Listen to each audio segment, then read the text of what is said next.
Bismillahirrahmanirrahim. Assalamualaikum warahmatullahi wabarakatuh. Alhamdulillah, alhamdulillahirabbil alamin wassalatu wassalamu asrofil anbiya'i wal mursalin sayyidina Muhammadin wa ala alihi washabbihi ajmain. Rabbi shrahli sadri wa yassir amri wahlul 'uqdatam min lisani yafqahu qawli. Halo teman-teman sekalian, apa kabar? Alhamdulillah, kita berjumpa lagi di dunia maya dalam keadaan sehat walafiat. Dan oleh karena itu, mari kita tidak pernah lupa untuk selalu bersyukur kepada Allah Subhanahu wa taala atas segala karunia yang telah diberikan kepada kita yang begitu banyak dan mustahil kita bisa menghitungnya. Di antaranya adalah karunia kesehatan, karunia kesempatan, karunia umur panjang yang barokah, dan tentu karunia yang paling agung adalah karunia iman dan Islam. Karena dengan keduanya itulah kita akan selamat fit dunya wal akhirah. Sholawat serta salam semoga senantiasa terlimpahkan kepada uswatun hasanah kita, baginda Rasulullah Muhammad sallallahu alaihi wasallam beserta keluarganya, para sahabatnya, dan semua pengikutnya, termasuk kita yang tentu mengharapkan syafaat beliau kelak di yaumil qiyamah. Teman-teman sekalian, sahabat yang mulia, alhamdulillah kita telah selesai melaksanakan sholat subuh secara berjamaah tepat waktu di masjid, dan betapa nikmatnya kita bisa melaksanakan sholat subuh berjamaah di masjid tepat waktu, karena 2 rakaat sholat sunnah fajar sebelum sholat subuh lebih mulia daripada dunia dan seisinya, terlebih lagi dengan sholat subuhnya itu sendiri. Maka oleh karena itu mari kita terus berdoa semoga Allah memberikan keteguhan hati kepada kita, istiqomah untuk selalu taat kepadanya, wabil khusus dalam melaksanakan sholat fardu secara berjamaah tepat waktu di masjid. Dengan demikian mudah-mudahan Allah ridho kepada kita dan sayang kepada kita, sehingga nanti di alam akhirat kita mendapatkan kemenangan yang agung, masuk surga. Amin ya robbal alamin.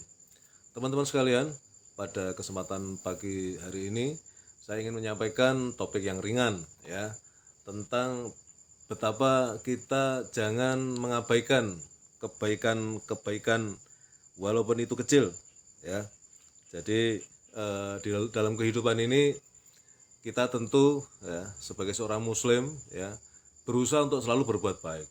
Nah, perbuatan baik ini selain karena memang perintah Allah dan Rasulullah, juga memang menjadi bekal kita kelak mulai dari alam kubur, ya, kita sudah memetik hasilnya itu dari perbuatan-perbuatan baik kita, ya, selama hidup di dunia, dan apalagi kemudian setelah di alam akhirat, alam keabadian, maka kita akan memperoleh apa yang kita kerjakan selama kita hidup di dunia. Dan pada kesempatan ini saya ingin menyampaikan bahwa amalan-amalan kebaikan kita yang kecil pun jangan kita abaikan. Artinya bahwa usahakanlah kita untuk terus banyak melakukan kebaikan walaupun itu kecil, ya.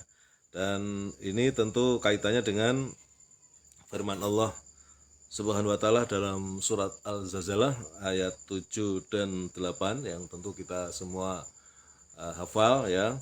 A'udzubillahi minasyaitonir rajim. Bismillahirrahmanirrahim. Wa man ya'mal misqala dzarratin khairan yarah wa man ya'mal misqala dzarratin syarran yarah. Maka barang siapa mengerjakan kebaikan seberat zarah. Zarah itu ada yang mengatakan sebesar biji sawi, ya, bahkan ada yang mengatakan lebih kecil dari itu, katakanlah seberat atom yang sangat kecil, niscaya dia akan melihat balasannya nanti, ya, walaupun seberat zarah kebaikan itu nanti dia akan melihatnya, balasan dari Allah. Kemudian sebaliknya, dan barang siapa yang mengerjakan kejahatan walaupun seberat zarah, niscaya dia akan melihat balasannya. Nah, teman-teman, ini adalah dalil tentang betapa kita jangan mengabaikan perbuatan-perbuatan baik walaupun kecil. Dan sebaliknya tentu saja jangan abaikan atau artinya kejahatan, keburukan walaupun kecil pun usahakan untuk kita hindari, gitu. Artinya seperti itu. Karena suatu keseimbangan, ya. Kita selalu ingat bahwa ketika kita berbuat baik walaupun kecil, kita akan melihat balasannya. Dan sebaliknya ketika kita melakukan perbuatan yang buruk walaupun itu kecil, maka nanti Allah akan memperlihatkan kepada kita balasannya seperti apa. Nah, di antara perbuatan-perbuatan yang baik itu misalnya dimulai dari mengucapkan salam, kemudian membantu pekerjaan orang lain, meringankan beban orang lain, ya, kemudian bersedekah, memberi makan orang lain, ya. Alhamdulillah seperti yang saya lakukan bersama teman-teman di warung sedekah, ya. Kemudian membaca Al-Qur'an, menanam pohon dan sebagainya. Itu semua adalah perbuatan yang sehari-hari, ya, yang istilahnya itu dalam kehidupan ini sering kita lakukan. Maka itu akan mendapatkan pahala, ya. Rasulullah SAW berkata kepada Jabir bin Sulaim, janganlah meremehkan kebaikan sedikit pun walau hanya berbicara kepada saudaramu dengan wajah yang tersenyum kepadanya. Amalan tersebut adalah bagian dari kebajikan.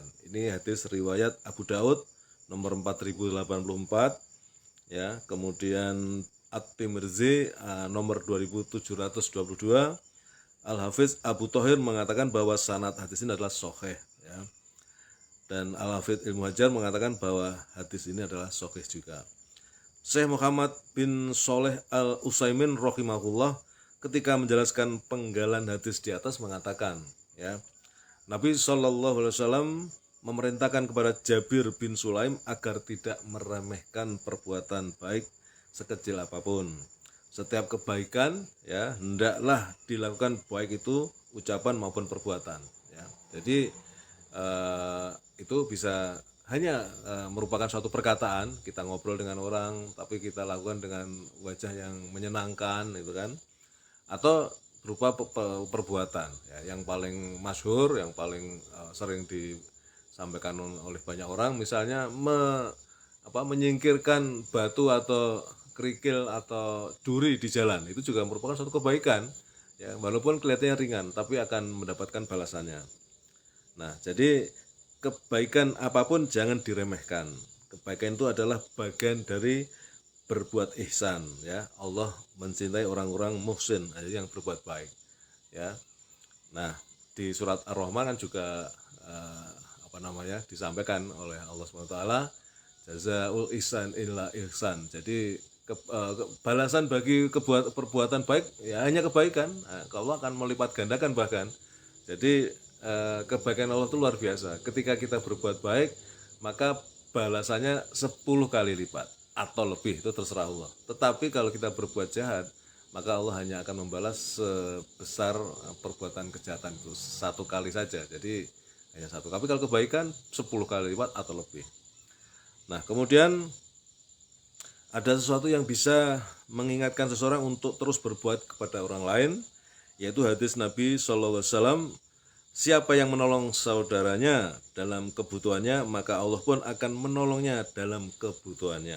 Hadis riwayat Bukhari nomor 2442 dan Muslim nomor 2580 dari Ibnu Umar. Nah, ini artinya Rasulullah sudah memberikan satu panduan kepada kita, ya, bahwa barang siapa yang menolong saudaranya dalam kebutuhannya, artinya ada orang yang butuh kepada kita karena dia memang membutuhkan, kita bantu, maka Allah pun akan menolongnya, ya, akan mencukupkannya. Nah, ini adalah hadis Rasulullah yang tentu menjadi sandaran bagi kita untuk terus berbuat baik, menolong teman-teman atau saudara-saudara kita.